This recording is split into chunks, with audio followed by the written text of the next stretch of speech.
नमस्कार दोस्तों, आज हमारे सामने है अपर न्याय के अभियोजक अपने पूर्व अध्यक्ष बार एसोसिएशन के महेंद्र जी नागदा और महासचिव भी रह चुके हैं।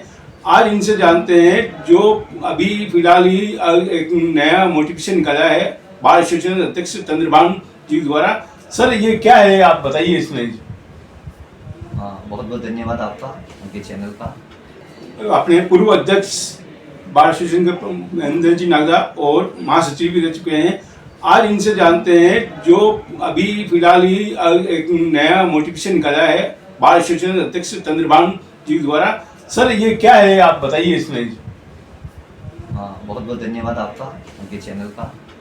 जैसा कि हमारे बार एसोसिएशन उदयपुर के अध्यक्ष श्रीमान चंद्रभान सिंह जी द्वारा एक सर्कुलर अभी 2 जून को निकाला है कि न्यायालय परिसर में, न्यायालय में जहाँ कहीं भी जो इंटर्नशिप करने के लिए जो स्टूडेंट आते हैं और जो कोई भी है तो वो अपने नाम के आगे एडवोकेट शब्द का उपयोग नहीं करें तथा अपने वाहन के ऊपर एडवोकेट नहीं लिखे। इस प्रकार सर्कुलर निकाला है। साथ ही जो अधिवक्ता है वही कोर्ट में पेश। सर कानूनी प्रावधान क्या है इसमें? देखिए, कानूनी प्रावधान ये है कि विधि स्नातक और अधिवक्ता, पहले तो दोनों में फ़र्क समझना पड़ेगा। जो विधि स्नातक है वो अधिवक्ता नहीं है। अधिवक्ता होने के लिए विधि की LLB की 3 वर्षीय या 5 वर्षीय जो भी पढ़ाई है, विधि की स्नातक पढ़ाई करने के बाद में हमारे अधिवक्ता की जो संस्था है बार काउंसिल ऑफ राजस्थान, वहाँ पे आवेदन करना पड़ता है और आवेदन करने के पश्चात वो हमें सनद देती है, रजिस्ट्रेशन होता है और सनद देने के पश्चात हम न्यायालय में पेश भी कर सकते हैं। ये कानून प्रावधान है। कोई भी अधिवक्ता, कोई भी व्यक्ति अगर वो विधि स्नातक की पढ़ाई कर रहा है तो जब तक वो सनद नहीं लेगा, वास्तव बार काउंसिल राजस्थान से वो सनद प्राप्त रजिस्ट्रेशन नहीं करवाएगा तब तक कोर्ट में पेश नहीं कर सकता। सर ऐसे भी जैसे पेशकार जो आते हैं उनको ऐसे देखते हैं कौन भी वकील है, कौन क्या है, ये चीज़ बताइए सर। हमने सही कहा कि बहुत कई बार पक्षकारों को पता नहीं रहता है कि कौन अधिवक्ता है, कैसे वो कैसे पहुँचाते। यही मतलब तो ये है कि मेरा एक मानना है कि पक्षकारों को भी सजग रहना पड़ेगा कि न्यायालय में वो अपने से अधिवक्ता का चुनाव करें, वो अधिवक्ता है या नहीं। इसके लिए बार काउंसिल द्वारा हमें एक तो रजिस्ट्रेशन नंबर जारी किया जाता है और हमारा आई कार्ड जारी किया जाता है। तो ये आवश्यक है कि कोई भी पक्षकार चाहे तो वो उसके रजिस्ट्रेशन नंबर शेयर कर सकता है। आजकल तो ऑनलाइन भी उसका नाम सर्च करके उसका रजिस्ट्रेशन नंबर देख सकता है कि वो अधिवक्ता है या नहीं। और दूसरी एक न्यायालय की भी महत्वपूर्ण भूमिका रह जाती है कि जब न्यायालय में हम अपना वकालतनामा पेश करते हैं तो न्यायालय के जो संबंधित जो रीडर है तो उसके ऊपर वकालतनामा के नीचे साइड में लिखा जाता है कि उसके इनरोल नंबर भी मांगे जाते हैं। तो न्यायालय से भी अपेक्षा है कि वो अधिवक्ता जो आए कोर्ट में उसके एनरोल नंबर मांगे, जिससे पुख्ता हो जाए वो अधिवक्ता है या नहीं। सर एक ड्रेस को लेकर भी चल रहा है, जैसे कि अपनी वो जो ड्रेस है नीली टी-शर्ट होनी चाहिए, इसमें कुछ बताएंगे? सर्कुलर ने बताया कि नीली ड्रेस में, क्योंकि मतलब एक क्लासिफिकेशन कुछ डिफरेंट पता लगना चाहिए ये अधिवक्ता है या ये स्टूडेंट है या इंटर्नशिप पे आना चाहिए। इसके लिए उन्होंने निकाला है कि नीली जो यूनिफॉर्म है और अधिवक्ता है तो अधिवक्ता कोर्ट में जो ड्रेस कोड पर पेश करेगा बार काउंसिल राजस्थान और हाई कोर्ट ने वर्षों चला आ रहा है तो कोर्ट में ही जानते हैं, काउंट में जाते हैं, जैसे भी हाई कोर्ट में तो उसमें ड्रेस कोड काला कोट है।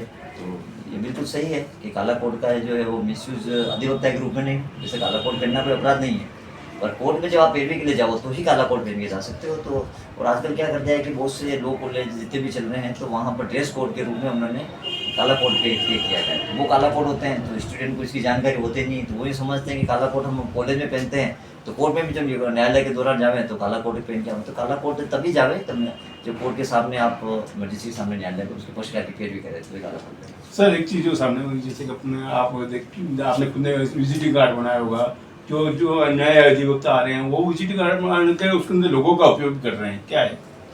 देखो, जब तक आपने बताया कि विजिटिंग कार्ड और सोशल मीडिया पे जैसे कि हमारा सर्कुलर से जारी हुआ है कि अधिवक्ता, तो क्या होता है कि जब कानून की पढ़ाई करता है तो अधिवक्ता में थोड़ा नया नया जोश होता है तो वो प्री प्लानिंग के रूप में अपना विजिटिंग कार्ड छपवा लेता है। जैसे कि हम भी LLB करी थी तो हमें भी नया जोश था कब हमारे सनद आए और हमारा विजिटिंग कार्ड। पर इस प्रकार से जब तक वो अधिवक्ता नहीं हो और अपने नाम के आगे एडवोकेट नहीं लिखवा सकता है, जब तक सनद नहीं आवे तो मेरे तो सभी से जो भी इंटर्नशिप करने आ रहे हैं, जो भी विधि स्नातक के जो विद्यार्थी यहाँ पे, उनसे यही अपील है कि कम से कम जब तक अपने सनद नहीं आवे तो अपने नाम के आगे एडवोकेट नहीं लिखे और विजिटिंग कार्ड में भी एडवोकेट शब्द का इस्तेमाल नहीं करें। अगर ये सब अपन अगर करते हैं तो ये सब हमारा जो प्रोफेशनल मिसकंडक्ट है एडवोकेट की वो उसकी श्रेणी में आता है। सर एक चीज़ और आपको जानकारी दिलाना चाहूँगा, जैसे कि बहुत सारे अधिवक्ता नए आ रहे हैं, वो ट्रेनिंग के हिसाब से देखा जाए, जैसे अपने सीनियर वकील हैं या अभी जो अभी जूनियर हैं, वो उनको क्लास लेने बात भी सामने आई थी, आप क्लास दी जाएगी, कैसे वो सीनियर के सामने बोला जाए, किस तरह से अगर आपसे अगर लड़ रहा हूँ,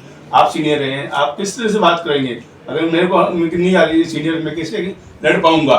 ये शर्म आती है उनको भी। इस तरह से क्या कह रहे हैं? देखो, जैसे आपने बताया कि सीनियर और जूनियर का सवाल, जैसे देखा जाए तो मेरे हिसाब से जो बार कौन से सनद देती है, तो चाहे वो आज चाहे 25 साल हो का हो या चाहे आज सनद वकील वकील सभी बराबर है। हाँ, पर जहाँ तक अपने प्रोफेशन की गरिमा की बात है, तो प्रोफेशन की गरिमा से हमारे यहाँ परंपरा चली आ रही है कि एक जूनियर अधिवक्ता और सीनियर अधिवक्ता का किस प्रकार से जो न्यायालय में जाता है तो सीनियर जो सामने मिलता है, पेश करता है, उसका सम्मान करता है। ये हमारी भारतीय संस्कृति है और कल्चर है, परंपरा है। तो हमें अपने सीनियर अधिवक्ता को सम्मान करना चाहिए। हम भी नए नए आए तो हम भी सम्मान करते हैं।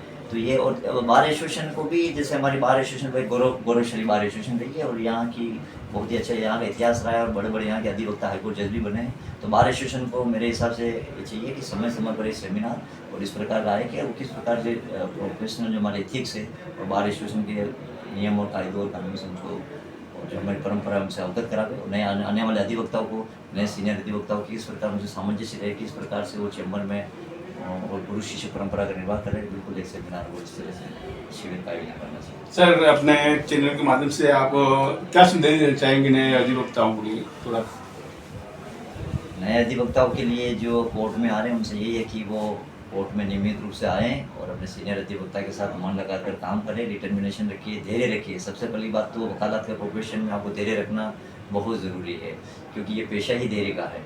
जब आपने 2, 4, 5 साल, 10 साल अगर आपने इसमें कमिटमेंट के रूप में अपना संपूर्ण दे दिया, तो फिर आगे जाके कहीं भी कोई चैलेंज नहीं है। और सबसे पहले मतलब आप ये नहीं कि मैं आज आया और मैं सोचूँ कि आज या मुझे 2 दिन, 4 दिन, 10 दिन में मैं सब कुछ अर्न कर लूँ, ऐसा होने वाला नहीं है।